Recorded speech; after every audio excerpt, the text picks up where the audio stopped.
Welcome, dear listener. You've arrived at Sleepy Historian, a quiet corner of the internet dedicated to boring history for sleep. Here, we wander slowly through the forgotten pages of the past, exploring curious tales and odd beliefs in a way that soothes the mind rather than stirs it. Think of this as a kind of bedtime relaxation and soft storytelling, where the goal isn't to excite or overwhelm, but to gently guide you toward rest. If you find that this kind of soft-spoken history documentary helps you unwind, feel free to like the video and subscribe, but only if it truly brings you peace. And I would love to know where you're listening from and what time of night it happens to be for you. There's something strangely comforting in realizing that others, perhaps halfway across the world, are drifting into sleep alongside you, to the same steady rhythm of these stories. So, share them in the comments if you'd like. Tonight, our journey is framed around a theme both peculiar and quietly fascinating: the shocking myths people once believed about sleepwalking. For thousands of years, cultures across the world try to make sense of the strange phenomenon of people rising in the night, walking without waking, speaking without knowing, sometimes even eating, working, or wandering far from home. The explanations for such nocturnal wanderings range from the mystical to the medical, from whispers of divine possession to worries of bodily imbalance. Imagine living in a village where a neighbor might drift silently through moonlit streets, their eyes open but unseeing. Was it a sign of madness? A dangerous omen? Or perhaps, as some believed, a glimpse into the hidden movements of the soul itself? We will explore these beliefs through 4 gentle segments, each designed to carry you deeper into calm reflection. First, we'll slip into the rhythm of daily life, imagining how ordinary people in the past encountered sleepwalking and interpreted its meaning in their households. From there, we'll pause with a biography and event, tracing the story of a notable figure whose own wanderings, or whose observations of others, entered the written record. Then, as the night deepens, we'll turn to mystery, archaeology, and culture, uncovering artifacts and texts that reveal how different societies explained this strange behavior. Finally, we'll rest with a view of social contrasts, examining how the elite and learned thought of sleepwalking compared to the common folk, and what that tells us about the layered fabric of human life. Throughout, you may notice the repetition of certain phrases, little reminders of the rhythm of their lives, the steady hum of the past, and the way history itself can feel like a lullaby when told slowly, with care. Think of these as soft patterns, guiding your breathing as much as your thoughts. So dim the lights. Let the quiet unfold. Allow your mind to drift into the gentle current of the story. Let the myths and whispers of old times rise softly around you, like the murmur of distant voices. This is relaxing history to fall asleep to. This is a history sleep story, and as always, it is told for those who love calm narration, for fans of Roman history, medieval folklore, curious archaeology, and all who seek a peaceful companion in the night. Now, take a deep breath. Settle into stillness. The myths await. Imagine yourself in a small home centuries ago. The walls are made of timber or clay, the roof thatch or tile, and the night stretches long and silent outside. For most families, evenings were simple. The work of the day finished, the last embers of the hearth dimming, and beds of straw, linen, or wool waiting in the corner. Life was steady, rhythmic, and dictated by the sun's retreat and return. Sleep was not taken for granted, but seen as a fragile blessing, a bridge between one day's burdens and the next. And yet, every so often, something unusual disturbed this quiet cycle. Someone would rise without waking. Perhaps a child, perhaps a grown man or woman, stepping lightly or heavily across the floor. In those moments, the familiar home felt uncanny. The person's eyes might be open, but vacant, their face expressionless, their steps steady yet without destination. In a household where silence was the norm, the sound of slow, misplaced footsteps could be deeply unsettling. In medieval Europe, this strange occurrence often led to whispered explanations. Families might think of the wandering figure as touched by divine forces, blessed or cursed.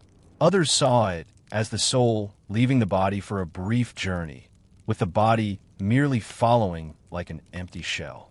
Still others feared it was an early sign of illness or madness, an imbalance of humors that might worsen with time. The humors, blood, phlegm, black bile, and yellow bile, were believed to govern the body and mind alike, and any disturbance in sleep patterns was thought to reveal their disarray. Daily life was full of omens and signs, and sleepwalking was one of them. In the candlelit glow of a peasant's cottage, a sleepwalker might be gently led back to bed by a cautious family member. In some places, however, no one dared to touch them. To wake a sleepwalker, some believed, was dangerous. It might trap the soul outside the body, or shock the person into madness. In this way, households often tiptoed around the wanderer, letting them drift until they returned naturally to their place of rest. In towns, too, sleepwalking was observed with curiosity and unease. The winding streets were quiet at night, patrolled occasionally by watchmen. A sleepwalker seen crossing the cobbles by lantern light might be thought a drunkard at first glance. But on closer inspection, their blank stare and mechanical gait gave them away. Imagine a baker waking early, peering out his window, and spotting a neighbor shuffling past in nightclothes. Such scenes became part of whispered local lore, passed from one household to another as both warning and wonder. The natural world also influenced how people thought about these midnight journeys. The moon, especially, held a central role. Its phases were believed to affect not only tides and crops, but also the human body. The term lunatic, rooted in the Latin word for moon, reflected this idea. A sleepwalker under the glow of a full moon was said to be under lunar influence. Their mind tugged gently from its moorings. Children were sometimes told not to sleep beneath direct moonlight, lest they rise in the night without knowing. In quieter, rural settings, the danger of sleepwalking could be greater. A person might stumble outside into the fields, towards wells or rivers, or even climb to dangerous heights. Some accounts tell of farmers waking to find one of their children perched on a wall or roof, unharmed but deeply asleep. For families without modern explanations, this strangeness deepened the sense of mystery. Was it a spirit's call? Was it a punishment for some hidden sin? Or was it, as physicians claimed, the restless stirrings of a body out of balance? Despite the unease it brought, sleepwalking also became woven into the rhythm of ordinary life. Most families knew of someone in their community who walked in their sleep, and it was spoken of with the same calm acceptance as other quirks of human nature. People adjusted. They kept doors barred not only against intruders, but against their own wandering kin. They placed stools or baskets near the bedside to make stumbling into danger less likely. In some places, charms or prayers were whispered before sleep, small acts of protection against the night's mysteries. And so, in the simple daily lives of past centuries, sleepwalking was never just a medical oddity. It was a household event, an intimate part of family life, shaping how people thought about the fragile border between waking and dreaming. To them, the sleepwalker was not simply a sleeper adrift, but a living reminder that the human body and spirit were never entirely within one's own control.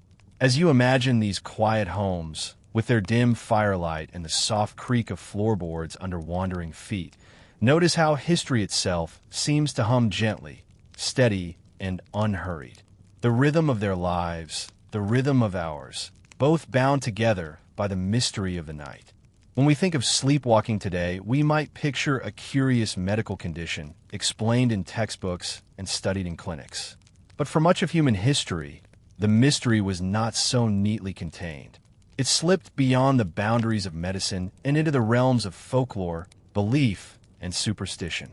Daily life in past centuries was filled with signs and symbols, and few events seemed more symbolic than the sight of a person moving through the night without consciousness. Imagine yourself in a medieval hamlet. The air is cool, the silence profound, broken only by the soft sounds of animals in their pens and the creak of timber. Then, In the stillness, a figure emerges from one of the houses, barefoot, eyes half open, arms lifted as though searching. Neighbors notice, and whispers begin. To them, this was not a medical curiosity, but a sign of something larger. Perhaps the person was touched by celestial forces, chosen in some way, or cursed by powers unseen. In rural Europe, one common belief was that sleepwalkers were under the direct sway of the moon. Some claimed the moonlight itself drew them from their beds, pulling at their spirits like the tide. Children were often told to sleep in shaded corners, away from beams of moonlight spilling through shutters, lest they fall under its influence. In villages where folklore ran deep, people sometimes carried charms of silver, believing the metal had power to calm the lunar pull. Elsewhere, in Mediterranean regions, it was thought that spirits or saints guided sleepwalkers. A wandering figure was not entirely their own. They were temporarily taken over, led by unseen hands to complete some quiet purpose. In some tales, these wanderers walked toward holy places, a chapel, a shrine, or a sacred tree. To wake them was not just dangerous. It was seen as an interruption of a divine conversation. In other accounts, however, spirits with mischievous or darker intentions were blamed, leading people into harm's way. The Middle Ages were filled with stories where sleepwalking became a moral lesson. Parents sometimes told children that those who disobeyed or told lies might rise in their sleep, their guilt made visible to all. A sleepwalker stumbling through the streets was seen by some not as an innocent sufferer, but as a soul burdened with hidden faults. In this way, the wandering body was read like a confession, an involuntary revelation of what lay within. Daily household practices reflected these beliefs. In some homes, protective prayers were said at night, not only for good sleep but to guard against wandering. Families placed sprigs of herbs, such as rosemary or sage, near the bed as charms. In northern regions, iron objects were sometimes placed at thresholds, since iron was thought to repel harmful forces. It was believed that these small rituals might ground the sleeper, anchoring them firmly to their bed and keeping the spirit from drifting. There were also stories that blurred the line between sleepwalking and dreaming. Villagers spoke of people who rose in their sleep to finish tasks left undone, a woman weaving by candlelight, a man chopping wood, or a child arranging tools. When asked, the person remembered nothing, yet some claimed their dreams had been vivid, as if the two states were connected. In folklore, such stories were taken as evidence that dreams themselves were not private, but could spill into the waking world. The natural dangers of sleepwalking often reinforced these beliefs. If someone wandered into the woods, toward rivers, or across rooftops, it was rarely seen as chance. Instead, it was explained as destiny, as though unseen powers wanted to test or punish the wanderer. Survivors were often said to be protected by guardian spirits, while those who fell to harm became cautionary tales repeated for generations. In some regions of Central Europe, sleepwalkers were believed to be briefly possessed. Their bodies, it was said, became vessels for wandering souls or restless spirits, slipping in while the rightful owner's consciousness drifted away.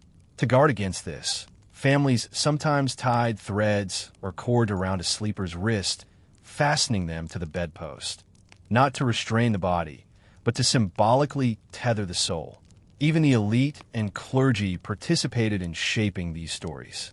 Monks wrote of novices who rose in the night, wandering the cloisters silently, chanting psalms without waking. Chroniclers sometimes recorded the events in passing, noting that the night hours were always perilous, filled with spirits, temptations, and divine mysteries. For the ordinary listener, such accounts carried weight, reinforcing the idea that sleepwalking was not random, but spiritual. For many, though, the most powerful explanation came from fear itself. The sight of a loved one moving without awareness, pale in the moonlight, silent, unreachable, evoked unease that demanded an explanation. Folklore provided answers that science had not yet given, weaving the event into the fabric of belief, ritual, and daily practice. Imagine these nightly whispers. The closing of shutters to block the moon, the careful setting of charms, the murmured prayers in the dark. The rhythm of their lives was guided not just by labor and rest, but by stories that gave meaning to the mysteries of the night. For them, sleepwalking was not a disorder. It was a message, a warning, a glimpse into realms unseen. Daily life in the past was never entirely private. Homes were small, walls thin, and neighbors close at hand. In villages and towns alike, much of what occurred in one household quickly became known in another. And when it came to sleepwalking, the community often played as great a role as the family itself. A person's nightly wanderings were not simply a household matter. They became part of the shared story of the street, the village, or the parish. Imagine yourself on a narrow medieval street. The stones underfoot are uneven, the houses lean toward one another, and the night watchman makes his slow patrol, lantern swinging at his side. Suddenly, a figure appears ahead, moving without purpose. At first, the watchman suspects mischief, perhaps a thief or drunkard. But then he notices the blank gaze, the slow, even steps, the soft murmuring of words that do not form. Realization dawns, a sleepwalker. For watchmen and neighbors, the presence of a nocturnal wanderer often demanded a quiet choice. Should they intervene, or simply follow at a distance to ensure no harm came? Some believed it best to let the sleeper roam freely until they returned to their bed. Others took a gentler approach, guiding them carefully, whispering prayers under their breath. Few dared to wake them outright. The idea that such an act could bring madness or death was too deeply rooted. The community's reaction also reflected its values and fears. In some towns, sleepwalkers became the subject of gossip, their nighttime journeys retold in the marketplace the next day. Stories grew in the telling. A short walk across a courtyard became a midnight climb to the rooftops, or a wandering step through the garden became a trek into the churchyard. Over time, a reputation could form around a known sleepwalker, turning their private condition into a public identity. Not all reactions were unkind. In many places, sleepwalkers were quietly protected by their neighbors. Doors might be left gently barred after the hour when wanderings were known to begin, not out of malice, but to ensure safety. Children known to walk in their sleep were often watched by older siblings or cousins who slept nearby, a subtle guard against nighttime danger. The rhythm of family and community life adjusted itself, accepting these strange episodes as part of the whole. Rural communities, however, sometimes regarded sleepwalking with greater suspicion. In areas where belief in witchcraft or spirits ran strong, wanderers could be seen as touched by forces beyond themselves. A woman who walked often might be whispered about as one called by the night, while a man who roamed too far might be thought possessed or cursed. The boundary between superstition and care was delicate, and depending on the region, the same event could be met with sympathy or fear. Churches, too, shaped these responses. Priests sometimes framed sleepwalking as a spiritual struggle, the body wandering because the soul was unsettled. Sermons might warn parishioners that those who failed in their prayers or duties risked being taken by restless spirits during sleep. At the same time, the church offered remedies, blessings, holy water sprinkled on the bed, or the recitation of psalms. The authority of these practices reassured many families, weaving faith into the nightly rituals of protection. In larger towns where scholars and physicians were more accessible, explanations began to shift toward the medical. Physicians described sleepwalking as a disorder of the imagination or humors. They noted how the mind could remain fixed on daytime tasks, carrying them into the night. Yet even these scientific views did not erase the folklore. Families continued to practice charms and prayers alongside whatever advice physicians gave, blending belief and medicine into a single way of coping. One might wonder what the sleepwalkers themselves thought upon waking and hearing tales of their wanderings. For most, there was little memory, only the puzzlement of being told they had walked, spoken, or labored in the night.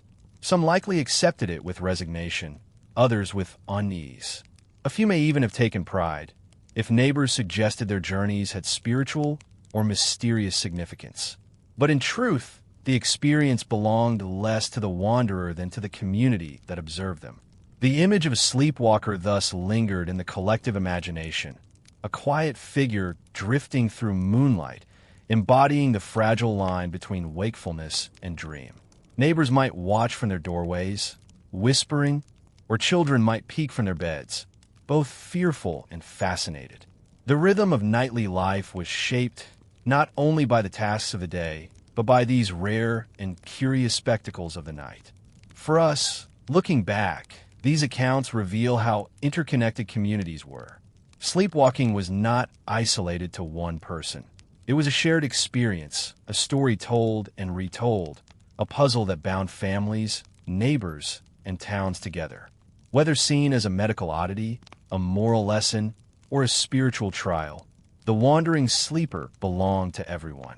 And in that sense, the myths and reactions to sleepwalking became as much about the community as about the person themselves. So, picture those narrow lanes, the soft glow of lanterns, the sound of distant footsteps. Picture the way entire neighborhoods quietly adjusted to the mystery of the sleepwalker. For them, it was not merely strange behavior. It was part of the rhythm of their lives, steady, mysterious, and unforgettable. Long before medieval folklore, long before watchmen and neighbors whispered about nocturnal wanderers, the phenomenon of sleepwalking caught the attention of the ancient philosophers. Among the earliest to wonder at this strange state was Aristotle, the Greek thinker whose writings reached across centuries and cultures. In his gentle, analytical style, he observed not only the stars and politics of his time, but also the mysteries of the human body and mind. Aristotle lived in the 4th century BCE, a student of Plato and teacher of Alexander the Great. His days were filled with contemplation, teaching, and recording the rhythms of nature. He wrote of plants, animals, ethics, logic, and dreams. To him, nothing was too small for study. And so, when he heard or perhaps witnessed stories of people rising in the night, walking without awareness, he included them in his reflections on sleep and the soul. In his treatise on dreams and other writings, Aristotle considered sleepwalking as part of the curious bridge between waking life and slumber. He suggested that when people dream intensely of moving, their bodies might sometimes follow. In this, he laid an early foundation for the idea that sleepwalking was not entirely mystical, but connected to the mind's inner images. His explanation may sound simple to us now, but for his time it was a careful step away from superstition, an attempt to root the mystery in observation rather than omen. Imagine, for a moment, Aristotle in the shaded walkways of the Lyceum, his school in Athens. Students gathered around him as he spoke slowly, explaining how the senses rested during sleep, how the body remained still, except in rare cases when the dream's command became too strong. Perhaps he described a man rising from his bed, eyes open but mind elsewhere, a living example of the dream carrying itself into the limbs. His students listened, intrigued yet soothed by his calm reasoning. Of course, Aristotle was not the only ancient thinker to ponder the mystery. Earlier Greek physicians, linked to the school of Hippocrates, considered sleepwalking within the framework of humoral theory. They believed that imbalances in the body's fluids, blood, phlegm, black bile, yellow bile, influenced not only health but sleep and behavior. A body overheated or burdened with excess fluids might stir in the night, driving the sleeper to wander. To them, this was not a punishment from gods or spirits, but a symptom of the body's delicate balance, tipping askew. The Romans, inheriting much from Greek thought, added their own observations. Writers such as Galen described sleepwalking as an extension of the dream state, noting how some individuals could even perform skilled tasks while asleep. Tales circulated of soldiers who rose in the night, reenacting drills from memory, or of craftsmen who continued their work at the loom or anvil. These stories fascinated scholars, for they blurred the line between skill and instinct, between waking practice and unconscious habit. What stands out in these ancient accounts is not only the curiosity, but the gentleness of approach. Unlike later centuries, where sleepwalking could be seen as a curse or moral failing, the philosophers sought explanation. Their tone was calm, reflective, as though the mystery was less a threat and more a puzzle of nature. For them, the sleepwalker was not haunted or sinful, but simply an unusual example of the mind's influence on the body. This shift mattered deeply. It meant that sleepwalking could be discussed in the same breath as digestion, dreaming, or breathing, as a natural process, not entirely beyond human understanding. Though limited in knowledge, Aristotle and others carved out a space where observation replaced fear and where explanation could coexist with wonder. Picture those ancient evenings in Athens, the marble colonnades, the flickering oil lamps, the murmur of students in quiet debate.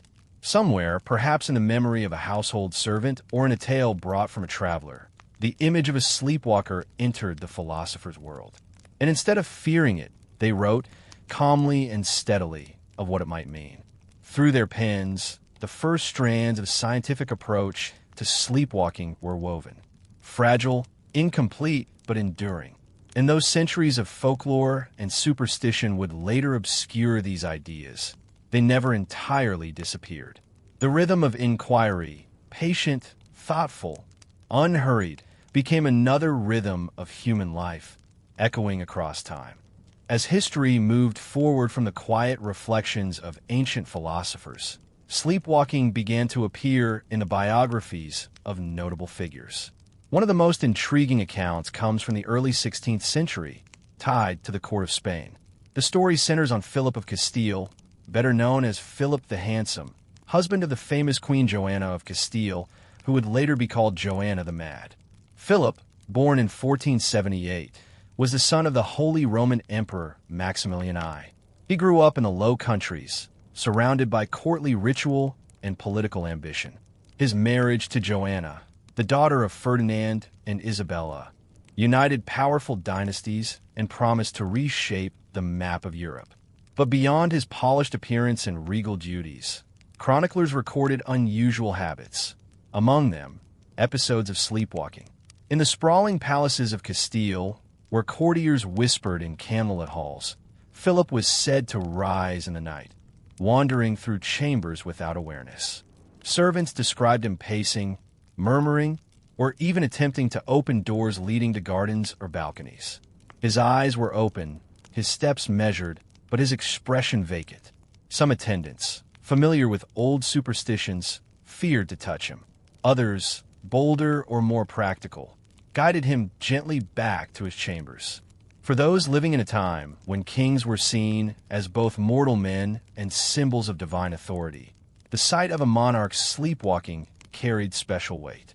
Was it a sign of a troubled mind, a message from God, or merely an oddity of the body, to be hidden from public knowledge?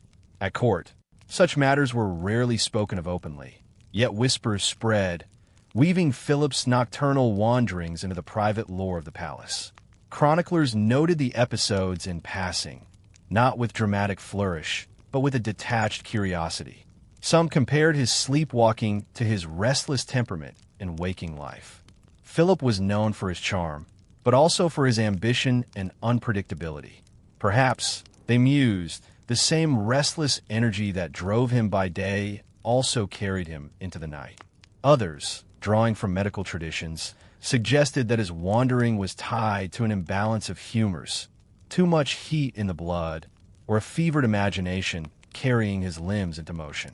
For Queen Joanna, Philip's sleepwalking may have deepened her anxieties. Their marriage was notoriously turbulent, marked by jealousy, passion, and political pressure.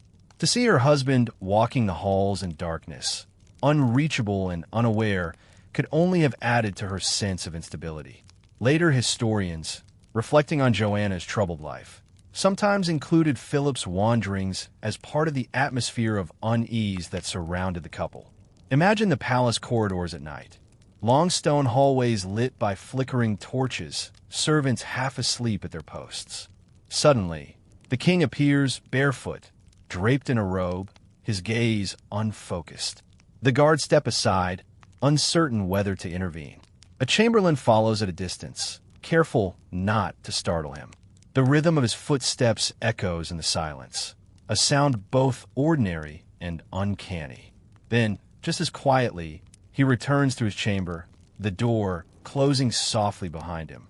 These episodes remind us that even the most powerful figures of history were not immune to the mysteries of the body. Kings, like peasants, could wander in their sleep. Palaces, like cottages, held their quiet unease at night. The difference lay only in how the stories were recorded, whispered among villagers, or written in the chronicles of courts and dynasties. Philip's case also highlights how sleepwalking could shape perception. To courtiers who believed in omens, the king's midnight wanderings might have suggested instability in the realm itself.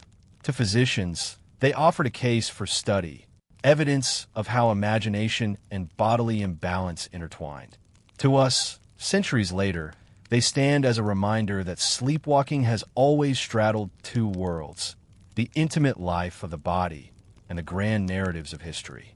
As dawn broke over Castile, servants likely carried tales of the king's wanderings into the day's gossip, only to be hushed by caution.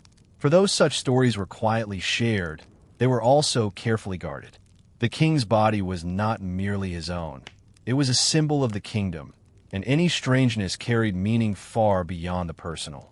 In the end, Philip's life was brief. He died at just 28, leaving behind the legacy of his union with Joanna and the dynastic power of their children, including Charles V, who would become Holy Roman Emperor. His sleepwalking, though only a small part of his biography, lingers as a curious footnote. It reminds us that in the stillness of night, even monarchs were vulnerable to the same mysteries that touched the lives of ordinary folk. And so, in the quiet corridors of palaces and the whispered stories of courtiers, we glimpse a timeless truth. The rhythm of their lives, whether peasant or king, could be interrupted by the strange pull of dreams and the body's restless wanderings. By the late Middle Ages and into the Renaissance, sleepwalking moved beyond the private chambers of kings and the studies of philosophers. It entered the realm of literature, theater, and legend. Writers, ever attentive to the strangeness of human behavior, saw in sleepwalking a rich metaphor, a way to show inner turmoil, guilt, or obsession in visible form. In this way, the sleepwalker became not just a person of history, but a figure of imagination, standing at the edge of reality and dream. Perhaps the most famous sleepwalker in literature is Lady Macbeth, created by William Shakespeare at the dawn of the 17th century.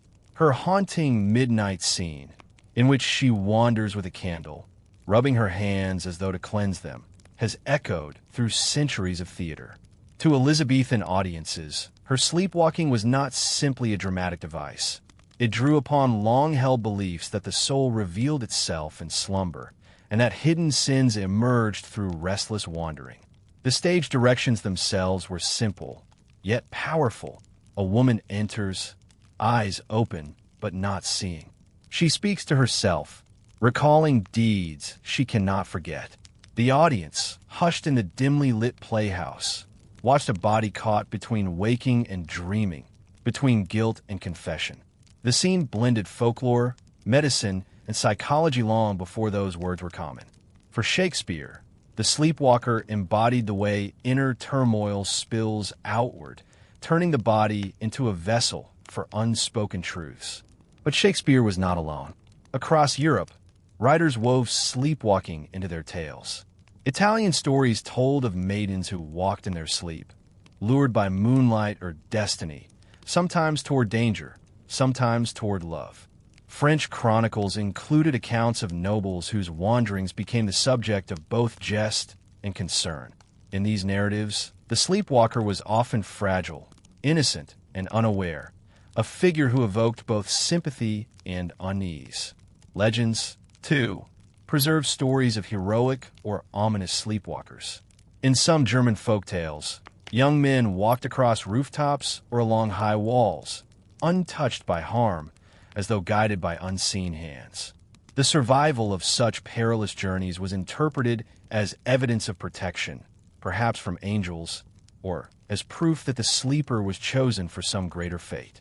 In other tales, however, the sleepwalkers stumbled, and their fall became a cautionary story retold by candlelight. Theatrical performances often exaggerated these elements for effect. A noblewoman pacing a castle corridor, a soldier reliving battles in his sleep, a child following a spectral voice into the woods. These became staples of plays and ballads. The audience, familiar with real accounts of sleepwalking in their own villages or households, found these stories eerily believable. They resonated because they were rooted in shared experience, yet heightened by imagination. Behind the art, however, lay quieter truths. The persistence of sleepwalking in literature reflected the enduring fascination with hidden states of mind. Writers, like physicians and philosophers before them, recognized that this behavior revealed something rare, the body acting without the conscious mind. To them, it seemed both natural and supernatural, both ordinary and symbolic. Even the language of the time reflected this ambiguity. In English, the word nightwalker once referred not only to criminals lurking after dark, but also to those who moved in their sleep. In French, the term somnambule carried both clinical and poetic weight. Across languages, the figure of the sleepwalker hovered between the mundane and the mysterious, a reminder of the fragile boundaries of human experience. Imagine a small Renaissance theater, its wooden beams echoing with murmurs. The torches burn low, the stage dimly lit. Onto the stage steps the sleepwalker, perhaps a tragic noblewoman, perhaps a child in a ballad. The audience leans forward, entranced not by spectacle, but by recognition. They have seen this before in their own lives, in their own villages. The performance is art, yes, but it is also memory. As the centuries turned, these depictions left a lasting mark. The sleepwalker became a symbol not only in history, but in culture, shaping how generations imagine the phenomenon. For some, it remained a spiritual struggle. For others, a medical puzzle. For writers, it was a mirror of the soul. And so, from the pens of playwrights and poets, from the lips of storytellers and chroniclers, the figure of the sleepwalker continued its journey, drifting softly between households and history, between reality and imagination. Always calm, always uncanny, always a gentle reminder of the rhythm of human life, caught between waking and dream. When we consider sleepwalking, our minds often drift to the written accounts of doctors, philosophers, or dramatists. Yet sometimes, the past whispers through more than words. Archaeology, with its fragments of daily life preserved beneath layers of soil, offers subtle hints that ancient peoples may have known the strange phenomenon of night wandering. Though evidence is never direct, for how can one capture the movement of a sleeper in the stillness of an artifact? The cultural traces left behind suggest that the ancients watched, wondered, and wove explanations of their own. In remote mountain villages of the Mediterranean, archaeologists have uncovered protective charms and amulets placed beside children's sleeping spaces. These small tokens, inscribed with symbols of the moon or figures of guardians, were meant to shield the vulnerable in the hours of slumber. Among the inscriptions are phrases that translate to protect the restless or keep the wandering spirit safe. Though we cannot say with certainty that these talismans referred to sleepwalking, their wording leaves open the possibility. Imagine a child who rose in the night, stepping toward the doorway, only to be gently guided back by a watchful parent who later tucked such an amulet into the bedstead for comfort. In Egyptian tomb paintings, too, some scholars have noticed curious depictions.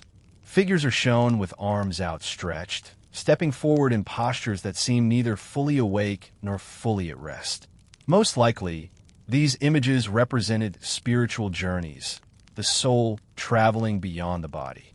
Yet when seen through the lens of sleepwalking, they acquire another layer of resonance. The Egyptians held that dreams were sacred messages, and in that view, a person moving in sleep might have been regarded as enacting a sacred drama of the spirit. Archaeological sites in northern Europe reveal parallel hints. In the peat bogs of Denmark and the burial mounds of Germany, small protective carvings of moons and stars were sometimes placed with the dead. While often connected to general beliefs about night and rebirth, one cannot help but wonder if they also held meaning for those whose nights were restless, whose bodies carried them across thresholds even as their minds wandered elsewhere. The line between archaeology and speculation is fine, but the consistency of such symbols across cultures suggests that the ancients felt compelled to guard against more than just ordinary sleep. Imagine yourself walking through the cool silence of an archaeological site at dusk.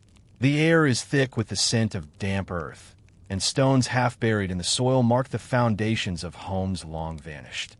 Among the remains, a fragment of pottery shows faint scratches, perhaps protective marks carved hurriedly by a parent before placing it near a bed. You cannot be certain what danger was feared, but the gesture speaks of love, care, and quiet anxiety for what the night might bring. In many cultures, the night itself was treated with reverence and suspicion. To walk in darkness, whether awake or asleep, meant stepping into a liminal space, between safety and danger, between the known and the unseen. Archaeological evidence of night rituals, from lamps kept burning at thresholds to iron knives placed beneath beds, shows that people prepared for encounters with forces they could not fully name. The sleepwalker, wandering unknowingly through such a world, would have been seen as uniquely exposed. To protect them was to protect the household itself.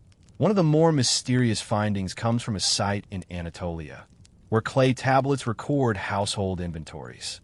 Among the items listed are bindings for night walkers. The phrase is vague, but scholars debate whether it referred to practical straps used to prevent a child from leaving their bedding, or to ritual bindings meant to symbolically tie a restless soul to the body. Either way, the implication is clear. Families recognized the strange, involuntary movements of sleep, and they sought ways to contain them. What emerges from these fragments is not a single story, but a mosaic of impressions. Sleepwalking was not named in the precise way we speak of it today, but its presence was felt in the charms, in the inscriptions, in the whispered prayers left behind in the archaeological record. These artifacts are silent, yet they hum faintly with the anxieties of nights long past. They tell us that the mystery of moving in sleep has always brushed against human awareness, shaping both daily habits and sacred practices. As you reflect on these echoes, let the rhythm of time soothe you. The ancients, like us, faced the mysteries of the night. They guarded their children, blessed their sleepers, and pondered the strange spectacle of footsteps falling in silence. Across millennia, across cultures, the sleepwalker has left no footprint in soil, yet an undeniable trace in the artifacts of human care. For much of history, sleepwalking was more than a curious medical condition. It was a mystery, a sign, a warning, or even a gift. In cultures across the world, the sight of a person walking in the night without awareness stirred both fear and fascination. To the quiet eyes of ancient neighbors, the sleepwalker appeared to be caught between realms, neither fully alive and waking, nor completely lost to the stillness of sleep. This ambiguity invited stories, myths, and explanations, each shaped by local traditions and the spiritual frameworks of the time. Among the Greeks, whose philosophers wrote endlessly about the nature of body and soul, the wandering sleeper was sometimes seen as a spirit in motion. The soul, they believed, might slip free of the body during slumber, traveling in dreams, or even drifting through the streets of the city. To witness a sleepwalker was to glimpse this fragile tether between flesh and spirit. Some accounts suggest that night wanderers were thought to be touched by divine influence, not in the fiery sense of prophecy, but in a quieter, uncertain way. Were they blessed or merely vulnerable? That question lingered. Roman writers carried forward similar notions, but in their practical way, they often wove them into everyday superstition. The Romans were deeply concerned with household omens. To find someone wandering in sleep was interpreted as a sign of imbalance, perhaps a disturbance from the household gods, the Laras or Penates. If a child began sleepwalking, parents might pour libations at the family altar the next morning, hoping to restore harmony between the living and the divine guardians of the home. Imagine the flickering of oil lamps at dawn, as weary parents whispered prayers over a restless sleeper. Far to the north, in the forests and fjords of Scandinavia, folklore gave sleepwalking a more dramatic frame. There, tales spoke of the Vandren Shaler, the wandering souls. It was said that a person's spirit could leave the body during the night, drawn to distant places or restless tasks. If the spirit wandered too far, the body itself might rise to follow, stumbling into the woods or climbing onto rooftops. These tales gave rise to rituals, charms carved from rowan wood, or protective circles drawn in chalk around the bed to keep the soul anchored.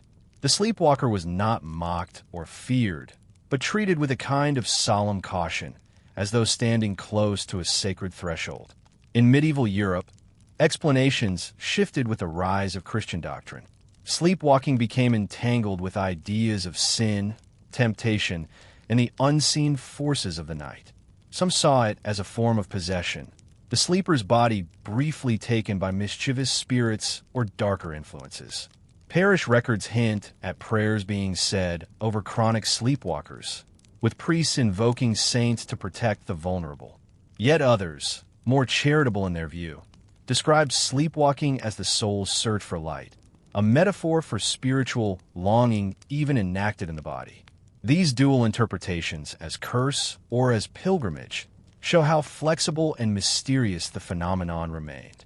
Even outside Europe, sleepwalking inspired its share of myths. In parts of South Asia, night wanderers were said to be under the influence of wandering spirits, entities that roamed during the hours when humans slept. Families would sometimes tie thin bells to the doors or place symbolic objects at thresholds so that, if a sleepwalker passed, they would be gently redirected back to bed. The concern was not only for the safety of the sleeper, but also for the household's balance with unseen realms. Consider for a moment the common thread across all these stories. Whether in the marble streets of Rome, the shadowed forests of Scandinavia, or the bustling villages of South Asia, the sleepwalker was always seen as vulnerable. Vulnerable to spirits, to imbalance, to wandering too far from the body's safe shell. That vulnerability inspired protective rituals, amulets, prayers, chalk circles, whispered blessings at dawn. In these acts, we glimpse the compassion of past generations.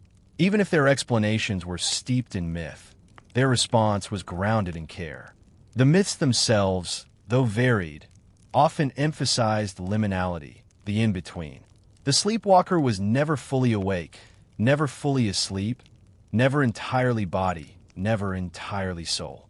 To see such a figure moving through the moonlight was to witness a mystery that defied ordinary categories. And so culture spun tales that would make sense of it. Divine messages, restless spirits, or cosmic imbalances. Imagine, if you will, standing at the edge of a medieval village in the quiet hours before dawn. A pale figure drifts along the dirt path, arms loose at the sides, gaze unfocused. To you, with modern understanding, is a person asleep. To the villagers, is something far more delicate, a body borrowed by a wandering soul. They would not wake the sleeper suddenly. Instead, they would guide them home, murmuring prayers and ensuring that the fragile tether of body and spirit remained intact. These stories remind us that across cultures, people tried to explain the unexplainable not with ridicule, but with reverence. They may not have understood the neurological patterns of sleep, but they sensed the strangeness, and they wrapped it in myth as gently as one wraps a cloak around a wandering child. The cultural myths of sleepwalking teach us more than superstition. They reveal the deep human need to make meaning out of mystery, to protect the vulnerable, and to soften fear with story. And as you drift into your own sleep tonight, you may find comfort in knowing that across time and space, generations have watched over their loved ones in the night, whispering prayers, setting charms, and trusting that even in wandering, the sleeper would find their way home. As centuries passed, the view of sleepwalking began to shift.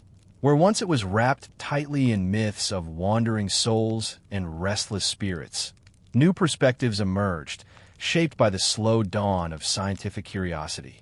The change was not immediate, nor did it sweep away older beliefs entirely. Instead, it layered them, myth and medicine coexisting, overlapping, and sometimes contradicting one another. For many generations, people lived within both worlds, offering prayers to saints at night and listening by day to physicians who sought rational explanations.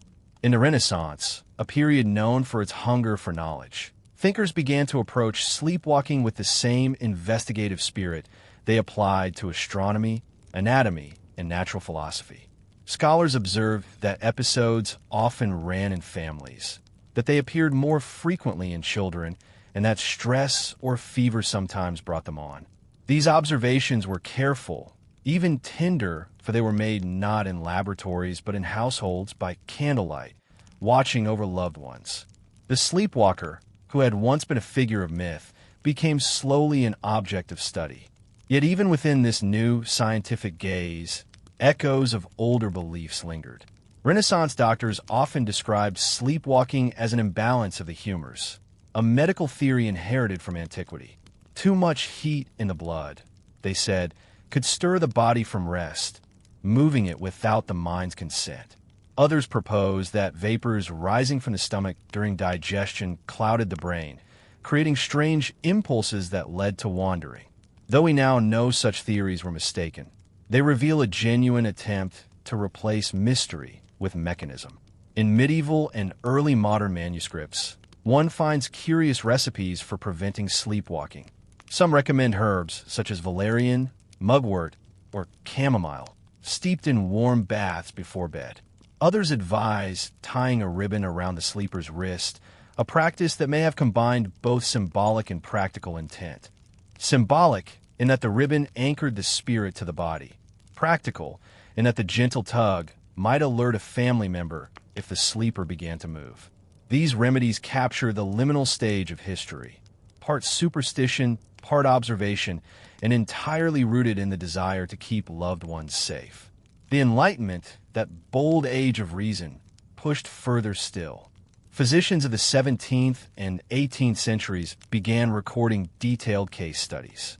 A boy in Paris who climbed the rooftops at midnight. A young woman in London who played the harpsichord while deeply asleep. A soldier who marched in formation long after his comrades had laid down to rest. Such accounts fascinated and unsettled readers, for they seemed to challenge the boundary between consciousness and automatism. If the body could act with such precision without the mind's awareness, what did that mean for free will, for responsibility, for the very definition of the self? Even philosophers were drawn into the discussion. Some argued that sleepwalking proved the separateness of body and soul, that the body could move without the conscious spirit. Others insisted the opposite, that all human action, even in wakefulness, might be more mechanical than we admit, and that sleepwalking revealed this truth starkly. These debates echoed through lecture halls and salons, reminding us that sleepwalking was never just a medical curiosity. It was a window into humanity's deepest questions. Despite the rise of rational explanations, folk traditions never disappeared.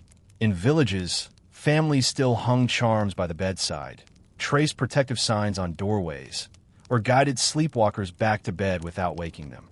Science and superstition lived side by side, each offering its own form of comfort.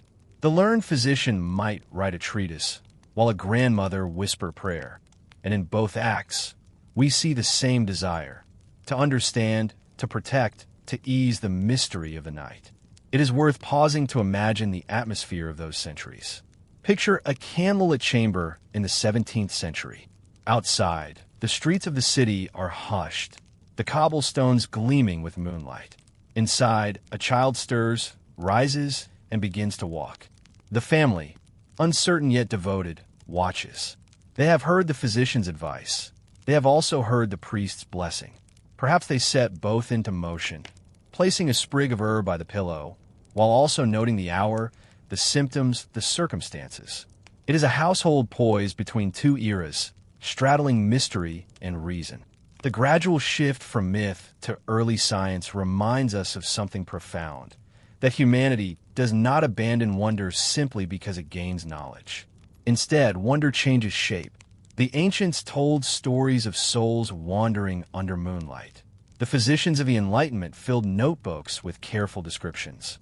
Both were reaching toward the same truth, that sleepwalking was a riddle of human existence, one that touched on the limits of body, mind, and spirit. In our own time, with modern neuroscience mapping the rhythms of sleep, we may feel distant from those earlier centuries. Yet in quiet moments, when we think of a loved one walking in dreams, we share the same impulse as those who came before. We still ask, how can a body move without awareness? What unseen currents guide the feet, the hands, the voice? And in that moment of questioning, we join the long lineage of wonder, from ancient myth to early science, each step echoing softly across the ages. When we look back across the long corridor of history, from the ancient amulets tucked beneath children's beds to the Enlightenment case studies carefully inked in journals, a remarkable continuity emerges. The phenomenon of sleepwalking has never been seen as something trivial. It has always carried a sense of mystery, a quiet unease, and an enduring tenderness. The sleepers who rose at night, eyes half open yet minds far away, were never ignored. Instead, they inspired myths, invoked prayers, stirred physicians, and invited philosophers to ask daring questions. This long tapestry tells us as much about humanity as it does about sleepwalking itself. For beneath every charm, every theory, and every observation lies the same impulse, the desire to protect and to understand. The child who wandered in Mesopotamia, the villager in Northern Europe, the soldier in Renaissance France. Each of them became part of a lineage that binds the past to the present. Even today, when we hear someone moving gently in their sleep, our first instinct is still the same as it was thousands of years ago: to guide them safely, to ensure their rest remains undisturbed, to keep watch through the vulnerable hours of night. What changes across time is not the care itself, but the stories we tell around it. For the Egyptians, it was the soul enacting its sacred journey. For the Greeks, it was the moon tugging at the body. For medieval families, it was a spirit that required prayers and charms. For Enlightenment thinkers, it was a riddle of the nervous system. Each era wrapped the act of sleepwalking in the fabric of its worldview, and each found within it a reason to reflect on the limits of human knowledge. There is something profoundly comforting in this continuity. To imagine that in distant centuries, parents rose quietly in the night, guiding their children back to bed, is to realize that our concerns are not new. They belong to the shared heritage of humanity. Just as they once lit lamps against the darkness, so too do we draw the covers, check the locks, or keep watch over our loved ones with the soft glow of modern light. The setting has changed, but the heart of the gesture remains the same. And so the history of sleepwalking becomes more than just a story of medicine or myth. It becomes a mirror of human tenderness, a chronicle of how people respond to mystery, not with indifference, but with care. We may not always understand why the body moves while the mind dreams, but we have always sought to shelter those who wander in their sleep. That is a lesson as enduring as any scientific discovery. That compassion is our truest response to the unknown. Imagine, for a moment, the thread of time stretching across millennia, connecting one quiet household to another. A clay tablet in Anatolia records a binding for night walkers. A medieval manuscript shows a family keeping vigil. An Enlightenment notebook describes a child who climbs the stairs with eyes closed. And now, in the stillness of your own room, you carry that same awareness. You are part of the story, a witness to the mystery, a caretaker of the night. This awareness can soften the edges of fear. For while sleepwalking may appear uncanny, history teaches us that it has always been met with patience. The ancients did not turn away. The scholars did not dismiss it. They watched, they recorded, they comforted. The continuity of that care allows us, even now, to find reassurance. We are not alone in facing the mysteries of sleep. Generations before us kept watch, and generations after will do the same. As the centuries flow together in memory, sleepwalking becomes not just an oddity of the night, but a symbol of our shared condition. We all, in our own ways, walk paths unseen. We all carry questions that lead us beyond the waking world. And like the sleepwalker, we are guided gently by those who love us, by the wisdom of those who came before, and by the quiet strength of tradition. This is the beginning of the bridge, a way of stepping from the distant past toward the comfort of the present moment. Soon, we will let the history fade softly into reflection, leaving behind the bustle of scholars and the rituals of ancestors, arriving instead in a calm space where only the rhythm of breath and the serenity of rest remain. But before we let the past slip fully away, we pause here at the threshold, recognizing how its echoes still accompany us tonight. When we consider how the phenomenon of sleepwalking has been understood across time, we notice a gradual shift in perspective.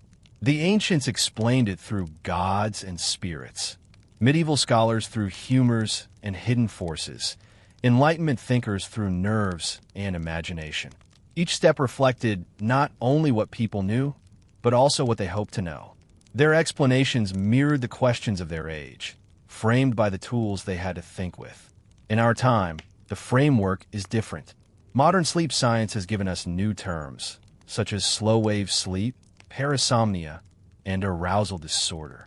Instead of attributing the nocturnal wanderings to celestial influences or restless souls, we speak of cycles, electrical impulses, and neurological triggers.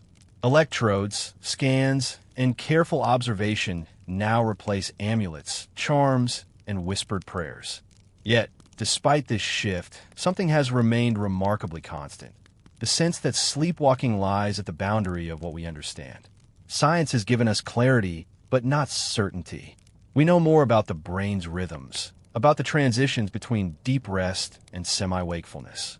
We understand that stress, fatigue, or even genetics can make sleepwalking more likely. We can trace patterns, chart probabilities, and offer guidance for safety. And yet, the essential mystery remains. Why does the mind sometimes allow the body to rise, to walk, to move in dreamlike silence? In this way, even our modern perspective echoes the uncertainty of the past. The continuity between past and present is striking. When a physician in Renaissance Italy advised keeping a child's path clear of sharp objects, his concern was not so different from a doctor today recommending a secure environment for someone prone to sleepwalking. The language has changed, but the instinct is the same: to protect. It is as though every age has written its own version of the same advice, expressed in the idioms of its own time. This slow transition from myth to medicine, from spirits to science, reflects more than just the history of an ailment. It mirrors humanity's broader journey, the way we move from story to theory, from ritual to research, from mystery to measured understanding. Yet, even as we advance, the mystery never fully dissolves. The night retains its secrets, the body its enigmas, the mind its uncharted territories. Perhaps this is why sleepwalking continues to hold a place in our imagination. It reminds us that not everything can be explained, and that some aspects of existence remain gently beyond reach. Imagine again a household in centuries past. A mother, rising by candlelight, sees her child moving through the shadows. She does not know about brainwaves or parasomnia. She knows only the tenderness of care. And now picture a modern household. Perhaps a soft nightlight glows, and a parent still rises quietly, still guides a child back to rest. The words used to describe the event are different, but the moment itself is timeless. The care, the patience, the love, these are unchanged. This realization allows us to soften our perspective. Sleepwalking, once feared as a sign of possession or divine influence, can now be seen simply as part of the great variation of human experience. It is not a curse, nor a gift, but a gentle reminder that our bodies and minds are more complex than we often imagine. Where once there were prayers, today there are research papers. Where once there were charms, today there are clinics. And yet, the same impulse remains to watch, to guide, to protect. In this light, history becomes not a distant collection of odd stories, but a comforting continuity. We stand in a long line of observers, each trying to make sense of what unfolds in the dark. The myths of old were not foolish. They were the best explanations available at the time, woven with the tools of imagination and belief. The science of today is not final. It is simply our current step, shaped by the instruments and insights of our age. Both speak to the same enduring truth, that we are forever seeking to understand the unknown, to wrap mystery in meaning, and to offer care even when clarity eludes us. There is something profoundly restful in accepting this, to know that we do not need every answer, that uncertainty has always been part of life, can be a gentle comfort. The history of sleepwalking, with all its myths and theories, invites us to embrace mystery not as something frightening, but as something deeply human. It tells us that uncertainty is not a failing, but a shared condition, linking us with those who came before and those yet to come.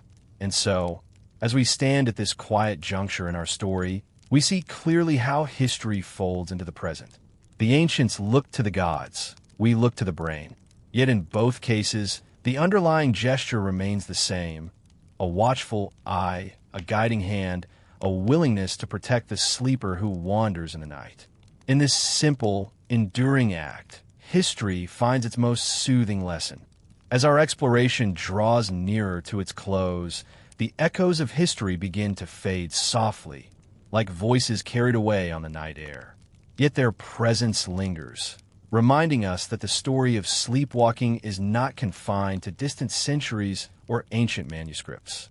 It is woven into the fabric of human life itself, appearing quietly in households across the world, linking the past and the present with threads of shared experience. There is comfort in recognizing that what we encounter in the quiet hours is not strange or isolated. It is part of a rhythm older than memory, one that has been witnessed countless times before. The ancients may have seen the hand of gods. Medieval families may have whispered prayers. Physicians may have filled journals with descriptions and theories. And today, in the soft glow of lamplight or the quiet hum of a modern home, the same tender scene unfolds.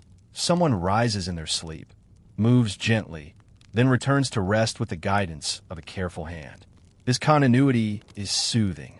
It tells us that we are not the first to meet the mysteries of the night, nor will we be the last. Others have watched, wondered, and cared, just as we do now. The rituals may change. A charm replaced by a lamp, a whispered incantation replaced by a medical explanation. But the feeling remains constant, a blend of awe, patience, and quiet protection. In many ways, the history of sleepwalking is a history of caretaking. Every account, from the earliest myths to the latest studies, carries within it the image of someone watching over another.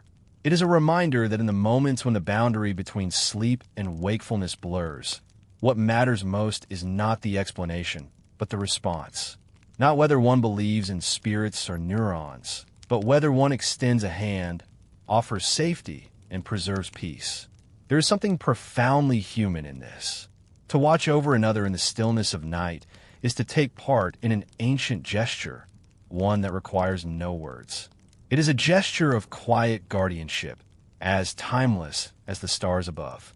Whether by firelight, candle, or modern lamp, this act carries the same meaning. You are safe, you are cared for, you are not alone.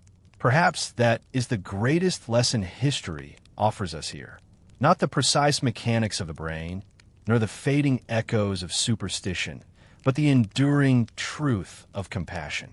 Across all eras, in all cultures, through all explanations, the core remains unchanged, a willingness to guide the wanderer gently back to rest.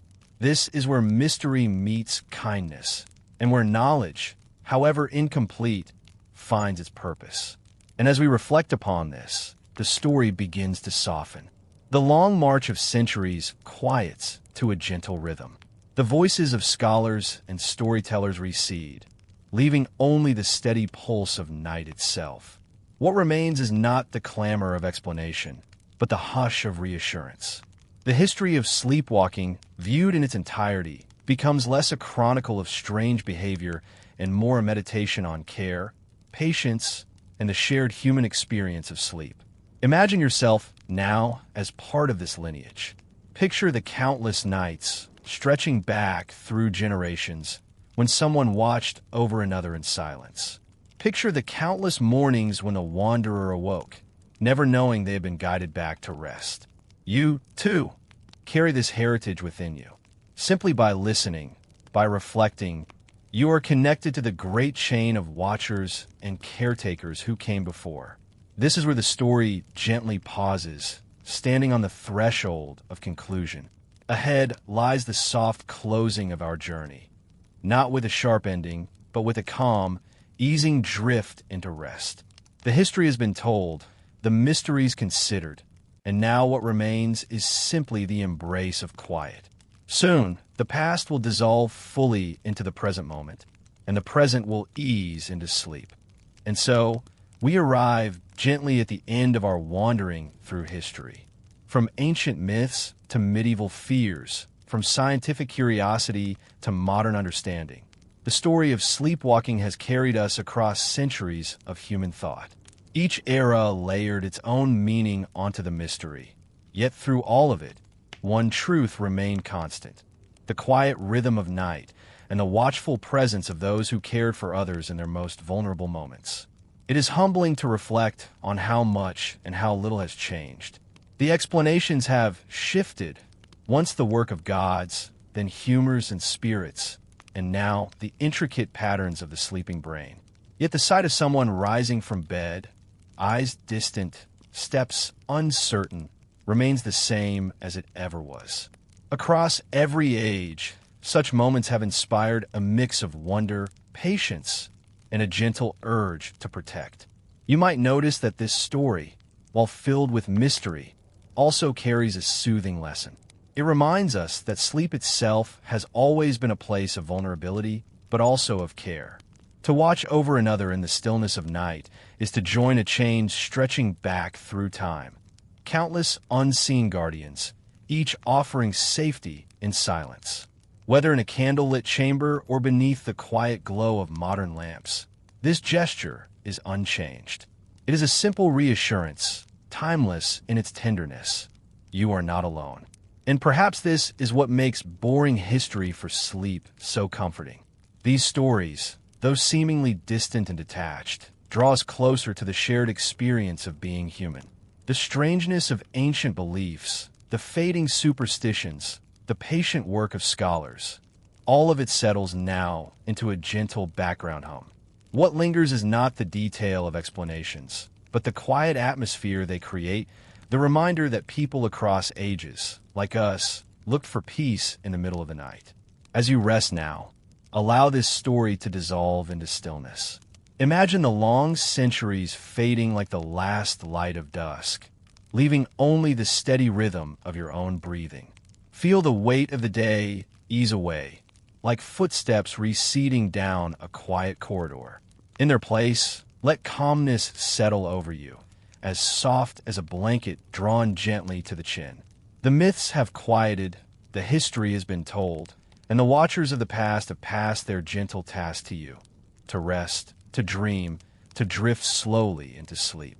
So as we close tonight's journey, I'll simply say, may your night be peaceful, may your dreams be kind, and may the calm of history carry you softly into rest.